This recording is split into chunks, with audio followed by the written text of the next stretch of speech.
जय श्री कृष्ण मित्रों, फिर एक बार बहुत बहुत हार्दिक स्वागत है आप सभी का। आज हम वार्षिक राशिफल 2023 के बारे में चर्चा करेंगे। वार्षिक राशिफल 2023 में मीन राशि की चर्चा करेंगे। ये वार्षिक राशिफल चंद्र राशि पर आधारित है, यानी मून साइन पर। जिनको अपनी राशि नहीं पता है वो लोग अपनी जन्म कुंडली में ये देख लें कि चंद्रमा उनकी किस राशि में है। जिस राशि में चंद्रमा है वही उनकी राशि है। जिनके पास जन्म कुंडली नहीं है वो अपने नाम के पहले अक्षर से अपनी नाम राशि जान सकते हैं और ये राशिफल अपनी नाम राशि से देख व सुन सकते हैं। मित्रों, वार्षिक राशिफल में हम मुख्यतः शनि, गुरु और राहु तीन ग्रहों के गोचर के आधार पर राशिफल की चर्चा करेंगे और सभी ग्रहों के गोचर के आधार पर हम मासिक राशिफल आपको प्रत्येक महीने देते हैं। और अगर यहाँ पर हमने सभी ग्रहों के गोचर पर आधारित राशिफल के हिसाब से वार्षिक राशिफल की बात की तो प्रत्येक महीने के हिसाब से बहुत ही बड़ा वीडियो बन जाएगा। इसलिए यहाँ पर हम शनि, गुरु और राहु के गोचर के आधार पर आपको जीवन के प्रत्येक क्षेत्र में क्या परिणाम मिल सकते हैं 2023 में, इस पर चर्चा करेंगे।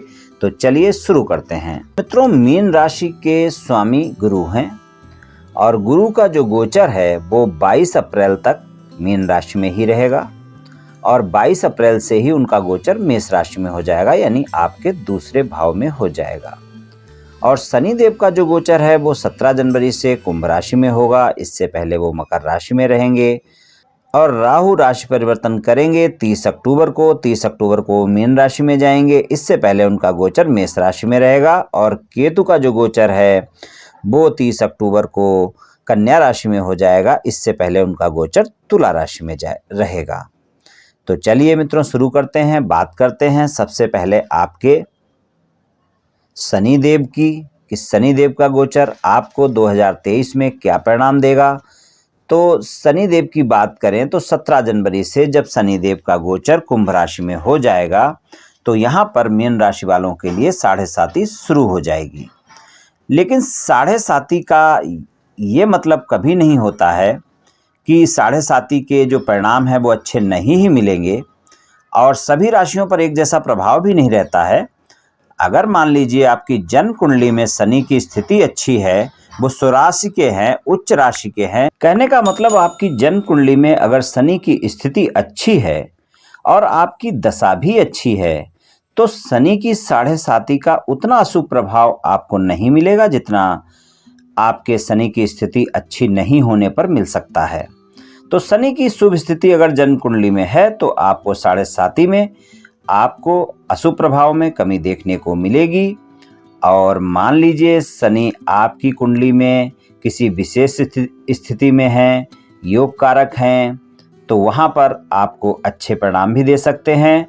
तो शनि की साढ़े साती का अगर आप देखें तो कुंडली में आपकी दशा अंतर्दशा पर भी बहुत कुछ निर्भर करता है। और अगर आपकी दशा अंतर्दशा अच्छी है, शनि की स्थिति अच्छी है तो अच्छे परिणाम मिल सकते हैं। और अगर मान लीजिए जन्म कुंडली में भी शनि की स्थिति अच्छी नहीं है और गोचर में भी आपके शनि की साढ़े साती आती है तो यहाँ पर थोड़े से आपको अशुभ परिणाम अवश्य ही मिल सकते हैं। यानी आप ज़्यादा मेहनत करेंगे, सफलता कम मिलेगी और आपके जो भी कार्य हैं उनमें थोड़ा सा विघ्न पैदा हो सकता है। तो ऐसी स्थितियां हो सकती हैं। स्वास्थ्य के मामले में अगर शनि अशुभ हैं आपकी जन्म कुंडली में भी तो वायु से संबंधित कोई रोग दे सकते हैं, घुटनों में आपके दर्द रह सकता है, इस तरह के कई रोग आपको परेशान कर सकते हैं। घर में कलह देखने को मिल सकती है, धन के मामले में परेशानियां देखने को मिल सकती हैं।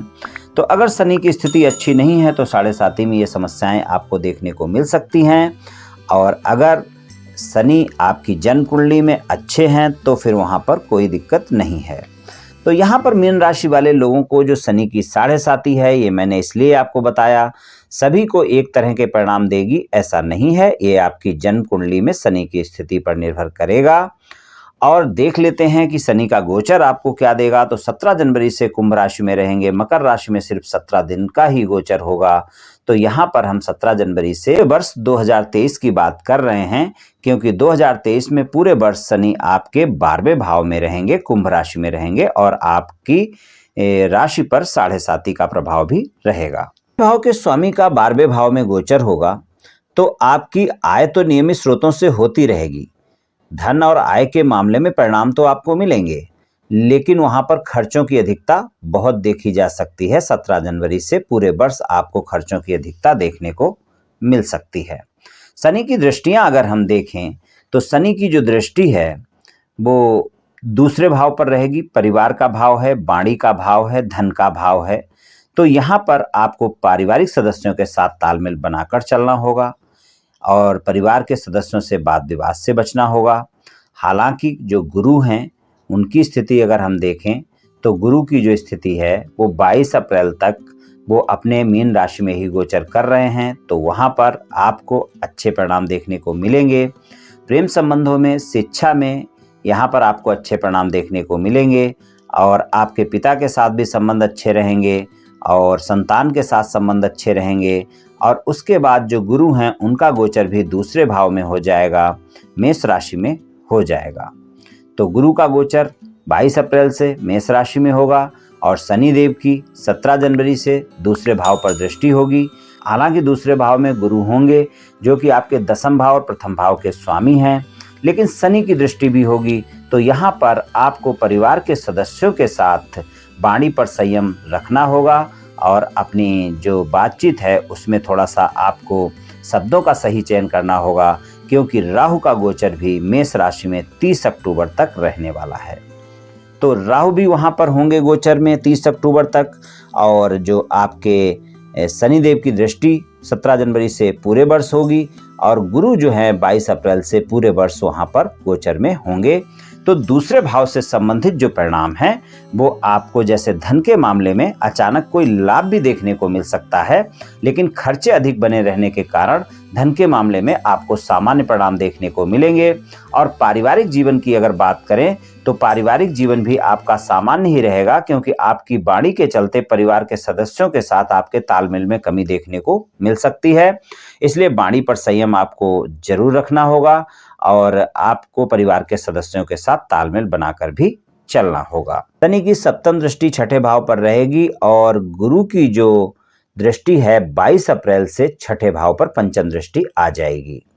तो 22 अप्रैल से जो समय होगा ये पूरे वर्ष फिर रहेगी, क्योंकि 22 अप्रैल से गुरु की जो पंचम दृष्टि आएगी और शनि की दृष्टि पूरे वर्ष वहाँ छठे भाव पर रहेगी। तो 22 अप्रैल के बाद का समय ऐसा होगा जब अगर आप कोई कंपटीशन एग्जाम वगैरह की तैयारी कर रहे हैं तो वहाँ पर आपको अच्छी सफलता देखने को मिल सकती है। शिक्षा के लिए वैसे पूरा साल अच्छा रहने वाला है। 22 अप्रैल तक गुरु की पंचम भाव पर दृष्टि रहेगी, तो शिक्षा के लिए अच्छे परिणाम देखने को मिलेंगे। और 22 अप्रैल के बाद गुरु और शनि की संयुक्त दृष्टि वहां पर होगी छठे भाव पर। तो अगर आप कंपटीशन एग्जाम में अच्छे से मेहनत करते हैं तो वहां पर आपको सफलता देखने को मिल सकती है, लेकिन ध्यान रहे शनिदेव बिना मेहनत के परिणाम नहीं देते हैं। ज्यादा मेहनत करने पर ही आपको सफलता मिल पाएगी, क्योंकि शनिदेव की दृष्टि बराबर पूरे वर्ष वहां पर बनी रहेगी। तो छठे भाव के परिणाम आपको अच्छे मिल सकते हैं 22 अप्रैल के बाद। खासकर कंपटीशन एग्जाम की तैयारी अगर आप कर रहे हैं तो वहां पर आपको सफलता मिल सकती है, लेकिन आपको ज़्यादा मेहनत करने की जरूरत होगी। शनि की दसम दृष्टि आपके नवम भाव पर होगी, तो आपको ध्यान रखना होगा अपने पिता से संबंधों में और आपको पिता के स्वास्थ्य का ध्यान रखकर भी चलना होगा। परिवार के सदस्यों का भी स्वास्थ्य पर ध्यान रखकर चलना होगा। शनिदेव की छठे भाव पर दृष्टि रहेगी, पूरे वर्ष रहेगी, तो स्वास्थ्य के मामले में अगर आपको कोई गंभीर स्वास्थ्य समस्या चल रही है तो वहाँ आराम देखने को मिलेगी। लेकिन 12वें भाव के स्वामी हैं, आय भाव के स्वामी हैं, तो आपको बिल्कुल कोताही नहीं बरतनी है। स्वास्थ्य के मामले में आपको कोई न कोई समस्या भी दे सकते हैं, क्योंकि 7.5 भी चल रही है। तो अगर आपकी जन्म कुंडली में शनि की स्थिति अच्छी नहीं है तो वहाँ पर स्वास्थ्य के मामले में कोई समस्या देखने को मिल सकती है। हालांकि अच्छी बात ये है कि आपके जो राशि स्वामी हैं गुरु, उनकी 22 अप्रैल से जो पंचम दृष्टि है वो छठे भाव पर बनी रहेगी। तो स्वास्थ्य के मामले में अगर कोई भी समस्या होगी तो वो ठीक हो जाएगी और आपको आराम देखने को मिलेगी। तो स्वास्थ्य के मामले में गुरु की दृष्टि की वजह से आपको ज़्यादा दिक्कतें नहीं आएंगी, लेकिन फिर भी आपको अपने स्वास्थ्य पर ध्यान रखना है, स्वस्थ दिनचर्या अपनानी है, योग प्राणायाम करना है, तनाव से बचना है। और आपके परिवार के किसी सदस्य को भी अगर कोई भी स्वास्थ्य समस्या होती है तो उसका भी ध्यान रखना है, क्योंकि आपके स्वास्थ्य को लेकर, आपके परिवार के सदस्यों के स्वास्थ्य को लेकर कोई न कोई खर्च देखने को आपको मिल सकता है। और आपके व्यापार और नौकरी की दृष्टि से अगर देखें तो व्यापार और नौकरी की दृष्टि से दसम भाव के जो स्वामी हैं उनका गोचर पहले तो आपके प्रथम भाव में ही है, तो 22 अप्रैल तक तो वहां पर आपको अच्छे परिणाम देखने को मिलेंगे। खर्चे तो आपके पूरे वर्ष बढ़े रहेंगे। और उसके बाद जो आपके राशि स्वामी और दसम भाव के स्वामी का गोचर धन भाव में हो जाएगा और उनकी दृष्टियां जो है छठे भाव पर, आठवें भाव पर, दसम भाव पर दृष्टि भी हो जाएगी। तो आपको व्यापार, कारोबार और नौकरी के लिए पूरे वर्ष कोई दिक्कत नहीं होने वाली है। आपको व्यापार, कारोबार और नौकरी में 2023 में अच्छे परिणाम देखने को मिलेंगे। आपका धन का आवागमन सुचारू रूप से चलता रहेगा। बस आपको ध्यान ये रखना है कि आपको अपने खर्चों पर थोड़ा सा नियंत्रण अवश्य ही रखना है और अपने स्वास्थ्य को लेकर सतर्क रहना है। इस बात का ध्यान अगर आप रखेंगे तो आपको व्यापार, कारोबार और नौकरी में अच्छे परिणाम देखने को मिलेंगे। चलिए आपके वैवाहिक संबंधों के बारे में थोड़ी सी चर्चा कर लेते हैं। वैवाहिक संबंधों की बात करें 2023 के लिए, तो वैवाहिक संबंधों में आपको सप्तम भाव में कन्या राशि है और कन्या राशि में जो है 30 अक्टूबर से केतु का गोचर होगा और आपकी राशि में 30 अक्टूबर से राहु का गोचर होगा। तो नवंबर दिसंबर के जो 2 महीने हैं यहाँ पर अपने जीवन साथी के साथ आपको वाद विवाद से बचना है, गलतफहमियों से बचना है। यहाँ पर थोड़ा सा इस बात का ध्यान रखकर आपको चलना होगा। वैवाहिक संबंधों में 22 अप्रैल तक का जो समय है, जनवरी 1 से लेकर 22 अप्रैल तक का जो समय है वो वैवाहिक संबंधों के लिए बहुत अच्छा है। यहाँ पर अगर जो लोग विवाह योग्य हैं उनकी कोई शादी की बात हो सकती है, शादी की बात पक्की हो सकती है। और अगर आपकी शादी की बातचीत कहीं चल रही है तो ये समय 2023 में 1 जनवरी से 22 अप्रैल तक का समय ऐसा होगा जब वहाँ पर आपकी बात पक्की हो सकती है। कुछ बातों को लेकर अगर आपकी बात फंसी हुई थी तो वो बात भी बन सकती है और कुछ लोगों की शादी भी हो सकती है। तो यहाँ पर वैवाहिक संबंधों में अगर कोई मतभेद भी चल रहे हैं तो उनको भी दूर करने का प्रयास आप कर सकते हैं। ये 1 जनवरी से 22 अप्रैल तक का समय वैवाहिक संबंधों के लिए बहुत बेहतर रहेगा। 22 अप्रैल से 30 अक्टूबर तक का समय सामान्य परिणाम ही आपको दिखाएगा। थोड़े बहुत अप एंड डाउन देखने को मिल सकते हैं। और नवंबर और दिसंबर के 2 महीने हैं, यहाँ पर आपको अपने साथी से वाद विवाद से बचना है, गलतफहमियों से बचना है, इस बात का ध्यान रखना है।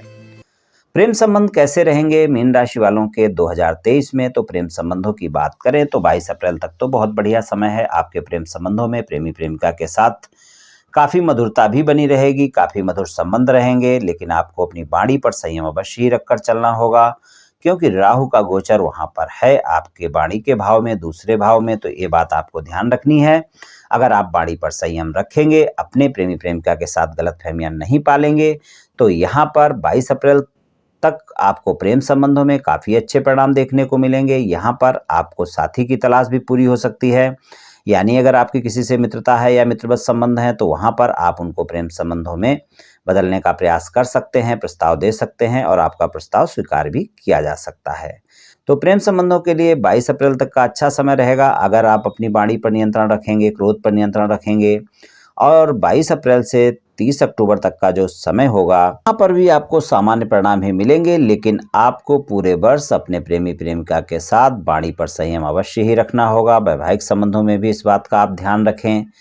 और 30 अक्टूबर से जो गोचर बदलेगा तो वहाँ पर भी राहु आपके प्रथम भाव आपकी राशि में ही आ जाएंगे। तो नवंबर और दिसंबर के महीने में ज़्यादा गलतफहमियां भी देखने को मिल सकती हैं। तो कुल मिलाकर देखें 2023 में आपको प्रेम संबंधों में मिले जुले परिणाम देखने को मिलेंगे।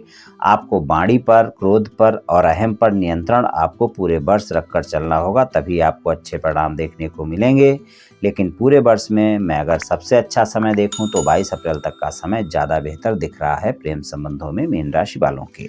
उपाय की बात करें तो शनिवार को आपको सुंदरकांड का पाठ करें या सुने, इससे आपको काफ़ी लाभ देखने को मिलेगा।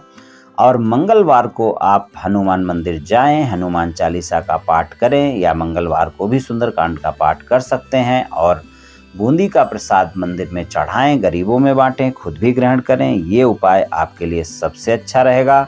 मंगलवार और शनिवार को किसी भी दिन अगर आप सुंदरकांड का पाठ करते हैं पूरे वर्ष तो आपको काफी लाभ देखने को मिलेगा। यानी आपको कोई दिक्कतें नहीं आने वाली, कोई भी समस्याएं हो तो उसमें काफी आराम देखने को आपको मिलेगा अगर आप सुंदरकांड का पाठ करते हैं। तो ये उपाय आप कर ले मित्रों, निश्चित ही आपको लाभ मिलेगा। तो मित्रों, आज मैंने आपसे शनि, गुरु और राहु के गोचर पर आधारित आपके वार्षिक राशिफल के बारे में कुछ संक्षिप्त और सामान्य चर्चा की। ये राशिफल सामान्य राशिफल है, ये सभी जातकों पर पूर्ण रूप से प्रभावी होगा ऐसा संभव नहीं है, क्योंकि आपकी जन्म कुंडली में ग्रहों की स्थिति और आपकी वर्तमान दशा और अंतर्दशा और फिर ग्रहों के गोचर की स्थिति, इन सभी बातों पर बहुत कुछ निर्भर करता है। आप सभी स्वस्थ रहें, आयुष्मान रहें, धनवान रहें, ऐसी मेरी श्री कृष्ण भगवान से प्रार्थना है। जय श्री कृष्ण।